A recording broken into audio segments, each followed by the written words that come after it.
কোরআনে বলা হয়েছে ওয়ালা তামনুন তাস্তাকসির ওয়ালি রাব্বিকা ফাসবির, তুমি কোনো কিছু বেশি পাওয়ার আশায় কোনো কিছু করবা না, আর তোমার রবের জন্য তুমি সবসময় ধৈর্য ধারণ করো। যদি এটা করো তাহলে আত্মিক প্রশান্তি পাবা। আর এটা মনে রাখো, সূরা মুজাম্মিল শেষ আয়াতের শেষ অংশে আল্লাহ রাব্বুল আলামিন বলছেন যে ওমা তুকদ্দিমু লিআনফুসিকুম মিন খাইরিন তাজিদুহু ইনদাল্লাহি হুয়া খায়রু ওয়া আযমু আজরা।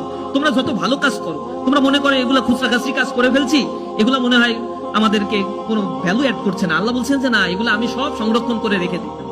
আপনারা একটা শের পড়ছেন না, হাল্লাকা সিররুন ইনদাল্লাহ বাইনাকা আনতা ওয়া বাইনাল্লাহ, হাল্লাকা সাদাকাতুন তাকফা লা ইয়ালামুহা ইল্লাল্লাহ, কিসাসুল্লা তুকশাফু ইল্লা বিকিতাবিকা হিনা তারাল্লাহ মা আহারাকা ফি হাযা আন ইয়াকবুরা কদরুকা ইনদাল্লাহ। তোমার কাছে কি এমন কোন আমল আছে যে আমলটা পৃথিবীর কেউ জানে না, আল্লাহ আর তোমার মধ্যেই সীমাবদ্ধ?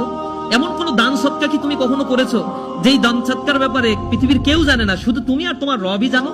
যদি এরকমটা হয়ে থাকে, এমন কোন গোপন আমল যদি তুমি করে থাকো, তাহলে এই আমলটা তুমি সংরক্ষণ করে রাখো। কিয়ামতের ময়দানে আল্লাহ রাব্বুল আলামিন সেদিন তোমাকে সম্মানিত করবেন। ইয়াকবুরা কদরুকা ইনদাল্লাহ, আল্লাহর কাছে তোমার কদর অনেক বেশি বেড়ে যাবে।